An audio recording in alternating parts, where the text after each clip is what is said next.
fam. Happy Tuesday. Welcome to our 7-minute social. Just wanted to, number one, just say thank you to everybody who has been helping out and involved in all the different ways that we're reaching out and making sure that we're still united together. And also, I just want to say to everyone else, I miss you all deeply. Was thinking about every single one of you today, and I just can't wait to see you physically, to be in each other's presence face to face. Also, please do not miss Thursday's 7-minute social. Estes is going to bring a very special message that you don't want to miss. So if there was a day not to miss, it's this Thursday. Let's all be on the same page together. So today's topic I want to get to is Mark chapter 14. We're going to read verses 51 and 52. And here's what it says. It says, there was a young man there who was following Jesus wearing only a linen sheet wrapped around him. So Jesus has been arrested. He's been betrayed. And now the religious leaders came to arrest him, and they're going to take him to trial. And they're going to basically, they're setting him up to be crucified, right?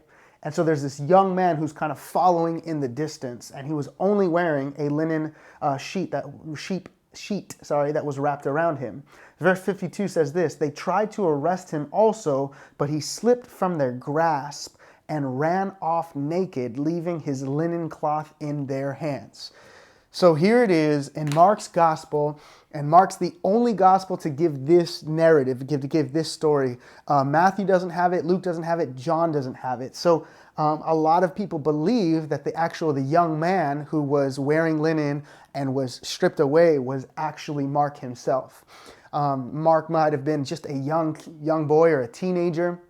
And remember, Mark's gospel is not written until about 20 or 30 years post Jesus' resurrection. So as he's reflecting back and he inserts this story, maybe it's his way of saying, hey, I was there, I was there. And so today what I want to talk to you about is this young man who's following Jesus. He's only wearing this linen piece, and when they tried to grab him, he runs away from the grasp, and he runs off naked. So what I want us to think about today is this kind of theme, stripped naked.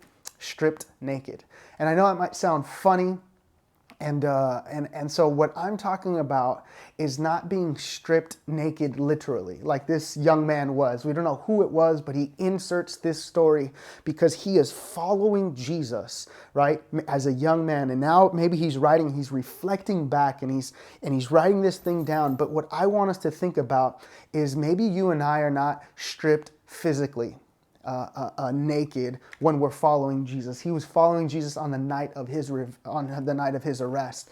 But what I want us to think about is following Jesus means sometimes that you and I will be stripped naked. And like I said, not physically stripped naked, but maybe following Jesus sometimes feels like you and I are being stripped naked of our ego, stripped naked of our pride, right? Stripped naked of believing that we can't live with certain things, like I cannot live without this in my life, and then we're stripped from it. Maybe it's being stripped of our self-righteousness. Maybe it's being stripped of whatever it might be. And so I want us to think about during this Passion Week that a lot of times following Jesus, it's not always the easy road, right? It's not always the funnest or the best, or it's not always a bed of roses. Sometimes you and I are stripped to our core when we have nothing else left. Like we're even stripped of our strength. We're even stripped of what we thought we knew, what we thought we believed, what we thought we were absolutely sure of. Sometimes just following Jesus leads us to a place in our life where we're stripped from our relationships, when we're stripped from our finances, when we're stripped from what we thought was safe. And so I want you to think about right now, what does that maybe look like for you in your life? Being stripped. And anytime we follow God, right, a lot of times this spiritual growth is more about stripping away than it is, right, adding all of these beautiful dreams.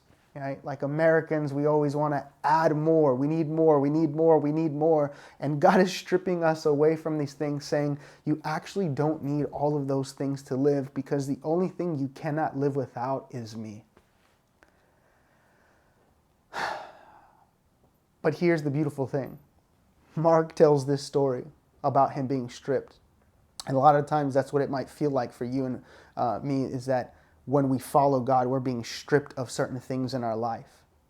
But I want you to know that thank God, Mark, or whoever it was, that they didn't stop following. They kept on pursuing Jesus. They kept on following God, that even though they were stripped, they didn't stop. They didn't give up. They didn't say, well, now there's nothing left. I'm completely stripped naked, and so what is life worth?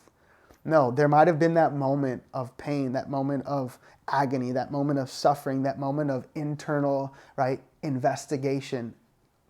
But if you continue to follow Jesus, if you continue to pursue God, here's what happens. Not only was he stripped that night, but if you continue to follow God, what happens is a few days later, right, after he's beat, after he's nailed to the cross, 3 days later, what happens?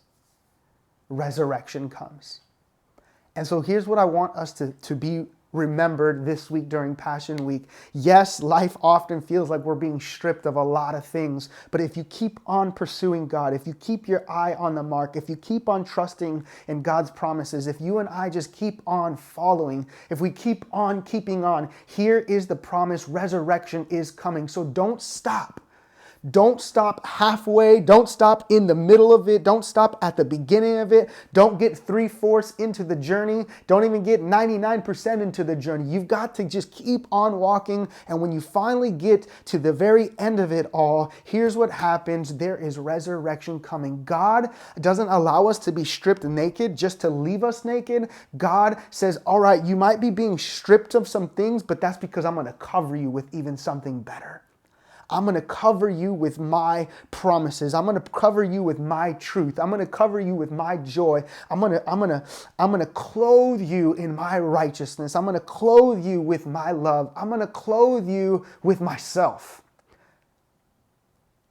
I'm going to clothe you with myself so that you won't be cold, so that you won't be naked, so that you won't be miserable, but so that you can be clothed with something greater. So this week, as you're thinking about Passion Week, as we're thinking about being stripped, like I said, stripped naked, remember, sometimes we might be being stripped from a lot of things, but it's not to leave us stripped. It's actually to cover us with something greater. I love you, family. I will see you guys again, or we will all collectively gather again Thursday as Estes leads us into something special. God bless. Have a beautiful day.